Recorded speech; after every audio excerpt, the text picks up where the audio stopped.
Hi kids, we are now on our day 5 and I saw your magnificent pictures that your artwork for day 1, 2, and 3 and 4.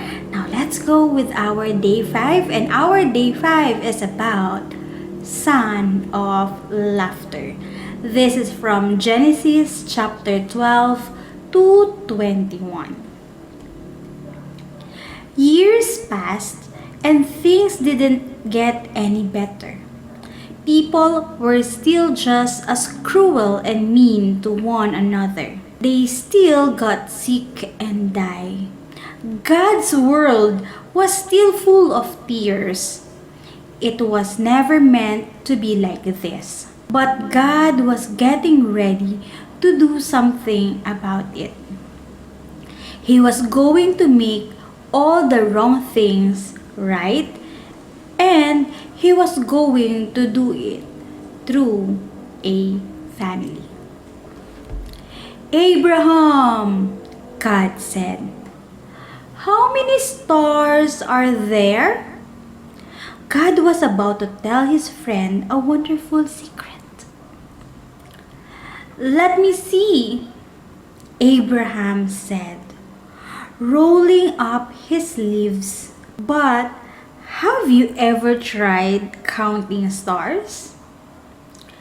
Then you know how hard it is. 993, 994, 997.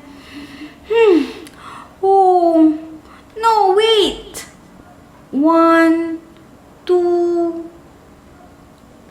Of course, he kept lost counting. Too many, he said. Guess what? God laughed. I will give you so many children and grandchildren and great-grandchildren. You won't be able to count them either. Abraham couldn't help but giggling to such a wonderful idea. But he stopped himself. How could he have a family? Don't be silly. He didn't have any children, let alone grandchildren. He wiped away a tear. Anyway, it was far too late for him to start having babies at his age. He was 99 years old. What could God mean? Abraham, God said, believe me. And then God told Abraham his secret rescue plan. Abraham, I will make your family very big, God promised, until one day your family will come to number more than even all the stars in the sky. Abraham looked up at the dark night sky, thick with stars. You will be my special family, my people, and through you, everyone on earth will be blessed. It was an incredible promise. God was going to rescue the whole world through Abraham's family.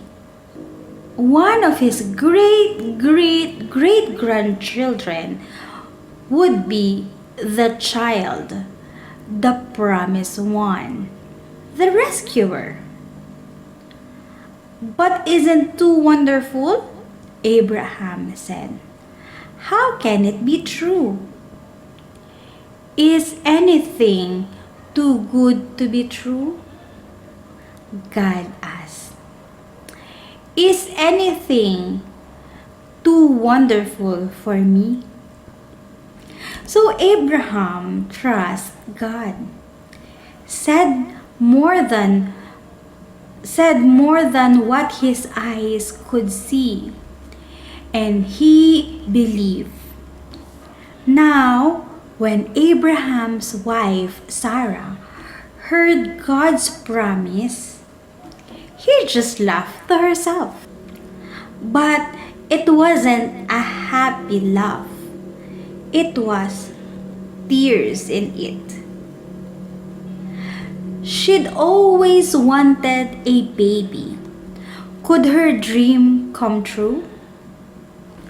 Could she really have a baby when she was 90 years old? No, of course not. Don't be silly. It was far too late. Sarah didn't believe God. God could do what He promised. She had forgotten when God says something, it's as good as done. Of course, it was as easy for God to give her a baby son as it was for Him to make all the stars in the sky. Sure enough, 9 months later, just as God had promised, Sarah gave birth to a baby boy.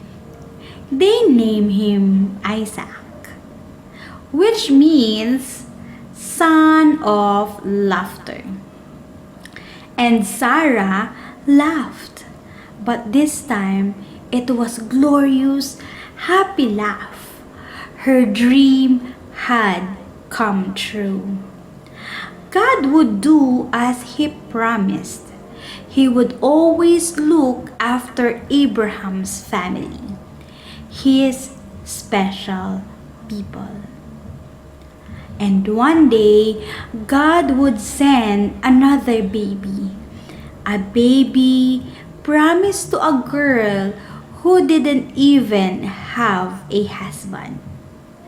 But this baby would bring laughter to the whole world. This baby would be everyone's dream come true. Our story for today is about the birth of Isaac. Thank you, kids! And you can now do your artwork and do whatever you want that you think symbolize our story for the day, the son of laughter.